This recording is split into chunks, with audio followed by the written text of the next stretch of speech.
Isang mapagpalang araw po sa ating lahat. Ako po si Junella Bianca de Aguilar at ito po ang aking Day 269 Devotion para sa ating 365 Daily Devotion na pinamagatang Sino ang nag-imbento sa Diyos? At ang topic natin ngayon ay Spiritually of God. Sabi po dito yung concept na Spiritually of God means that He is not composed of physical matter, has no spatial dimensions, and cannot be perceived by human senses in the same way we perceive created things. God is Spirit, eternal, infinite, and transcendent.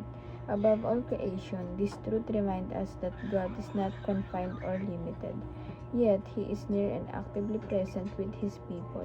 God spiritually sets Him apart from idols and false gods, affirms His simplicity and immaterial nature, and assures believers that He is to be worshipped in spirit and in truth. At ang Bible verse po natin ngayon ay matagpuan sa Deuteronomy chapter 4 verses 15 to 16. And it says,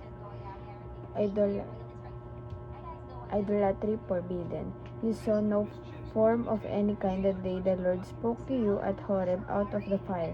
Therefore watch yourselves very carefully, so that you do not become corrupt and make yourselves an idol, an image of any shape, whether formed like a man or a woman. At sa Tagalog naman po, ang babala laban sa pagsamba sa Diyos-Diyosan. Nang kayo'y kausapin ni Yahweh mula sa apoy sa Sinai, wala kayong nakitang anyo, kaya mag-ingat kayong mabuti, huwag kayong gagawa ng anumang larawan upang sambahin maging kawangis ng tao. At ang teachings natin ngayon ay number 1, God is Spirit, He is invisible yet present. Ito po, di ba yung Santo Espiritu iniwan sa atin ng ating Panginoon, bawat individual sa atin meron ito, na alam naman natin hindi natin nakikita kasi nga spiritual siya, spirit siya, pero it doesn't mean na hindi siya present sa atin, hindi natin siya kasama natin siya, pero hindi nga lang natin siya nakikita. Invisible siya, pero present siya palagi para sa atin. And number 2 po, God's presence overwhelms creation. Ito po, yung presensya ng ating Panginoon talagang na-overwhelm creation, yung ginawa niya. Na parang syempre, kung ikaw ginawa ka ng Panginoon, syempre matutuwa ka kung makikita mo yung creator mo, di ba? Kaya ganun din yung creation na pag nandyan yung presence, di ba? Parang na-overwhelm. And number 3 po, God must be honored at all times. Ito po, kailangan si God lagi siyang parang itaas, lalo na pag may achievements tayo sa buhay, na wag natin akuin yung bagay na yun, dahil hindi naman natin makakamit yung isang bagay yun kung hindi dahil sa Kanya, na kailangan natin siyang laging pasalamatan at lagi din tayong humingi ng tawad sa Kanya. Hindi lang dapat tayo puro parang puro hingi lang tayo pag tayo nagpipray. Kailangan may pasasalamat at lagi tayong humihingi ng kapatawaran.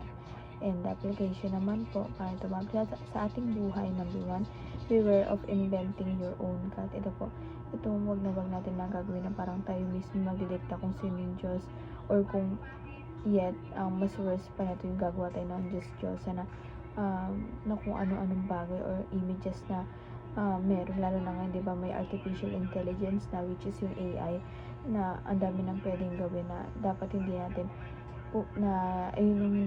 dapat natin gawin, dahil hindi yun kakalugod ng ating Panginoon, at hindi matutuwa si Lord kung gagawin natin yung bagay na yun.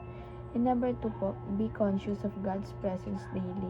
Ito po, tayo sa presensya natin ba? Kasi alam naman natin na dapat itatakan sa ating isipan na lagi natin siyang kasama, na hindi lang talaga siya natin nakikita, pero yung presensya niya lagi na sa atin, always present. And number 3 po, be a true worshiper of God at all times. Ito po, kailangan maging totoo po tayo sa ating Panginoon sa lahat ng pagkakataon, sa lahat ng oras, sa lahat ng bagay, sa lahat ng gagawin natin. Kailangan magpakatotoo tayo sa ating Panginoon, talagang panghawakan natin siya, ibigay natin yung full na attention natin sa Kanya, full trust, lahat ng kaya natin ibigay natin yung lalo na kung magbibigay natin sa kanya yung best natin talaga, na wag natin tipirin si Lord kasi ni kailanman hindi siya nagtipid sa atin ng pagmamahal, ng pag-aalaga, ng paggabay, ng mga blessings, diba? Kaya ganun dapat natin ibalik yung kapurihan sa kanya. And yun lamang po ang aking devotion ngayong araw. Sana po matutunan kayo at huwag po nang kalimutan na i-share sa ating mga mahal sa buhay, and God bless po sa ating lahat.